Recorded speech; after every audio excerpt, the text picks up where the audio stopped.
2 मार्च सोमवारी आहे होळी, म्हणजे हुताशनी पौर्णिमा.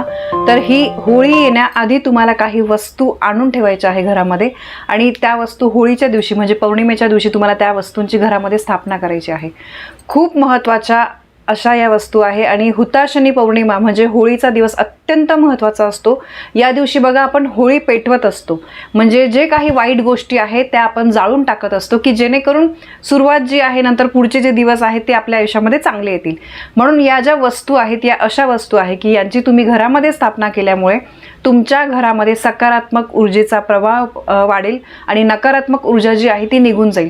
कारण बघा तुम्ही कधीही कुठलीही सेवा वगैरे करतात तर तुमच्या घरामध्ये जर नकारात्मकता खूप जास्त प्रमाणामध्ये असेल, तुम्ही 2-2 तास सेवा करा, कितीही पारायण करा, त्याचं आपल्याला सेवेचं फळ मिळत नाही आणि मग आपण म्हणतो की मग माझ्यावर अशी वेळ काय येते, मी एवढं सगळं करते तरी. तर त्यामुळे तुम्हाला होळी येण्याच्या आधी या काही वस्तू आणून ठेवायच्या आहे. आता तुम्ही म्हणाल की ताई होळीला अजून एक 10-12 दिवस आहे तरी एवढा लवकर मी व्हिडिओ शेअर केलेला आहे. याचं कारण असं आहे, या वस्तू तुम्हाला जवळपास कुठे मिळाला तुम्ही आदल्या दिवशी सुद्धा आणू शकतात, हरकत नाही.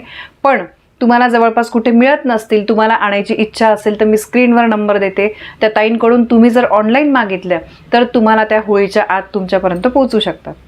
तर बघा होळीचा दिवस खरंच महिलांनो दादांनो खूप महत्त्वाचा असतो. या दिवशी पौर्णिमा पण असते, म्हणून या दिवशी केलेले कुठलेही उपाय, काही आपण सेवा केली, काही वस्तू आणून त्यांची घरामध्ये स्थापना केली तर ते हे उपाय जे आहे ते वाया जात नाही, त्या गोष्टीचं आपल्याला फळ मिळतं. कारण बघा होळीचा जो दिवस आहे ना तर त्या दिवशी लक्ष्मी माते म्हणजे आपण बघा म्हणतो की पौर्णिमा ही लक्ष्मी मातेला समर्पित असते. पौर्णिमेच्या दिवशी बरेच लोक सत्यनारायण करतात, तर होळीच्या दिवशी जे आहे सत्यनारायण आपल्याला संध्याकाळी करायचं आहे. खरंच खूप महत्त्वाचा व्हिडिओ आहे, खरंच खूप महत्त्वाचा दिवस आहे. म्हणून आज या व्हिडिओमध्ये मी तुम्हाला होळीच्या आधी कुठल्या गोष्टी आणायच्या आपल्या घरामध्ये आणून त्या होळीच्या दिवशी त्याची स्थापना करायची हे मी सांगणार आहे. आणि दुसरी गोष्ट म्हणजे बघा होळीच्या दिवशी आपण सगळे मिळून होळी पेटवत असतो. होळी दहन, होलिका दहन सुद्धा म्हटलं जातं. आता बघा तुमच्या घरामध्ये सततचे वाद चालत असतील, सततचं आजारपण, गरिबी, दरिद्रता, कष्ट करतो पैसा येतो पण तो टिकतच नाही, काही केल्या गरिबी आपला पिछाच सोडत नाही, किंवा कधी कधी असं वाटतं घराला कोणी बाधा केली आहे, कोणाची नजर लागलेली आहे, काही करणी वगैरे असं कधी कधी आपल्याला वाटतं. तर कोणाची वाईट नजर लागली आहे तर ती काढून टाकण्यासाठी सुद्धा आपण होळीच्या दिवशी काही उपाय करायला पाहिजे. आणि या गोष्टी जर तुम्ही घरामध्ये स्थापित केल्या, त्याची वेळोवेळी आपण पूजा केली तर 100% तुम्हाला त्याचा खूप फायदा होतो. आता मी या ज्या गोष्टी सांगते तर त्यातल्या तुम्ही जमतील त्या वस्तू आणा. ज्या गोष्टी आधीच आहे त्या परत आणायची आपल्याला बिलकुल गरज नाही आहे. जवळपास कुठे मिळाल्या तिथून सुद्धा घेऊ शकतात. माझा असा हट्ट नाही की त्या ताईंकडूनच घ्या, पण नाही मिळाला तर तुमच्या सोयीसाठी म्हणून मी त्या ताईंचा नंबर देते. आता सगळ्यात पहिले बघा मी स्क्रीनवर पण तुम्हाला दाखवते ज्या ह्या सगळ्या वस्तू माझ्याकडे आहे. आता तुम्हाला ज्या सांगणार आहे त्या सगळ्या वस्तू माझ्याकडे आहे. काही वस्तू मी चिटकवल्या आहे, काही देवारात आहे, सगळ्या उचलून नाही दाखवू शकत. काही वस्तू मी तुम्हाला स्क्रीनवर दाखवते, काही आत्ता व्हिडिओमध्ये दाखवते. तर सगळ्यात पहिले म्हणजे स्वस्तिक चिन्ह. मी मागच्या व्हिडिओमध्ये पण सांगितलं होतं की पंचधातूचं स्वस्तिक चिन्ह जे आहे ते तुम्ही होळीच्या पौर्णिमेच्या दिवशी तुम्हाला मुख्य दरवाजावर सकाळी दरवाजा छान पुसून तुम्ही दरवाजाला लावा, किंवा तुम्ही देवघरामध्ये ठेवलं तरी पण चालेल. स्वस्तिक हे मांगल्याचं प्रतीक आहे आणि स्वस्तिकचं हे चिन्ह तुम्ही घरामध्ये ठेवलं आणि पंचधातूचं असतं तर त्यामुळे त्याचा जास्त प्रभाव असतो. बघा आपल्याला दिवाळीच्या वेळेस स्टिकर मिळतात स्वस्तिकचे वगैरे, ते स्टिकर एक शो झाला, पण हे पंचधातू जर तुम्ही जर लावलं तर त्याचा जास्त प्रभाव असतो. तर त्यामुळे स्वस्तिक चिन्हामध्ये माता लक्ष्मीचा वास असतो आणि म्हणून घरामध्ये सकारात्मकता वाढत असते.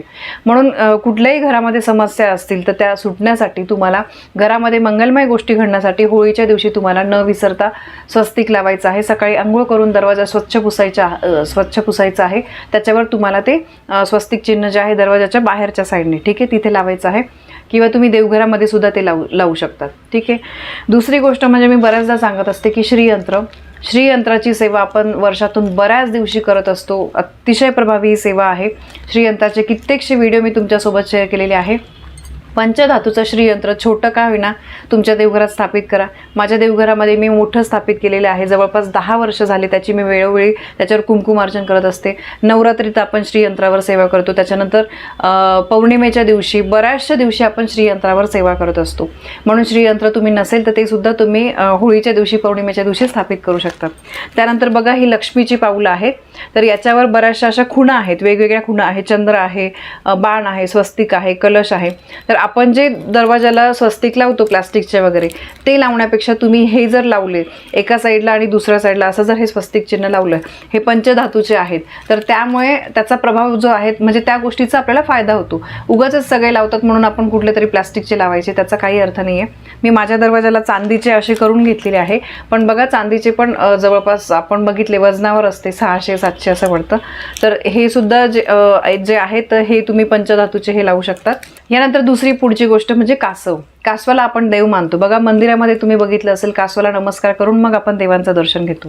त्याचप्रमाणे तुमच्या देवघरामध्ये बघा एक पंचधातूची छोटीशी ताटली असते किंवा तांब्याची, आणि त्यामध्ये कासव असतं.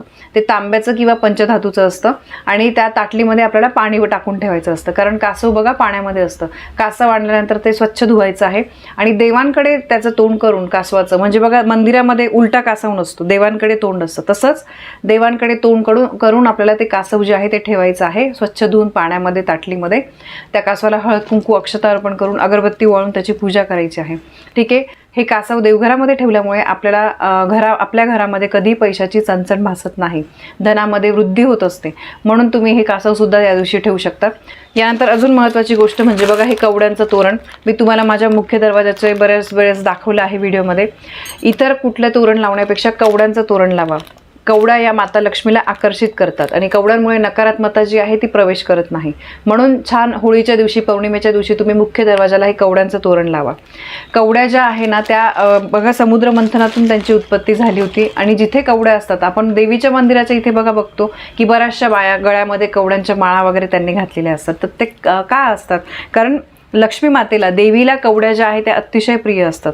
म्हणून हे कवड्यांचं तोरण तुम्ही दरवाजाला लावलं ना तर त्याचा तुम्हाला खूप फायदा होतो. म्हणजे बऱ्याचशा संकटांपासून, अडचणींपासून आपल्याला मुक्ती मिळत असते. तर बघा या सगळ्या गोष्टी तुमच्या जवळपास कुठे मिळत असतील तुम्ही तिथून घ्या. नाही मिळायला मी स्क्रीनवर तुम्हाला नंबर दिलेला आहे, त्या ताईंकडून तुम्ही मागवू शकतात. अतिशय या महत्त्वाच्या गोष्टी आहेत, तर नक्की घ्या तुम्ही. आणि बघा होळीचा दिवस अत्यंत महत्त्वाचा आहे. त्या दिवशी जर तुम्ही असे काही साधे सोपे उपाय केले, या वस्तूंची स्थापना केली, तर त्याचा तुमच्या घरामध्ये सकारात्मक ऊर्जेचा प्रवाह होण्यासाठी तुम्हाला त्याचा खूप फायदा होईल. तर बघा हा होळीच्या दिवशी आपल्याला कुठल्या वस्तू घरात आणल्यामुळे त्याचा काय फायदा होणार आहे, ही अत्यंत महत्त्वाची माहिती मला तुमच्यापर्यंत पोहोचवायची होती. माहिती तुम्हाला आवडली असेल तर व्हिडिओला लाईक करा, शेअर करा. आपल्या चॅनलवर नवीन असाल तर सबस्क्राईब नक्की करा. धन्यवाद. श्री स्वामी समर्थ.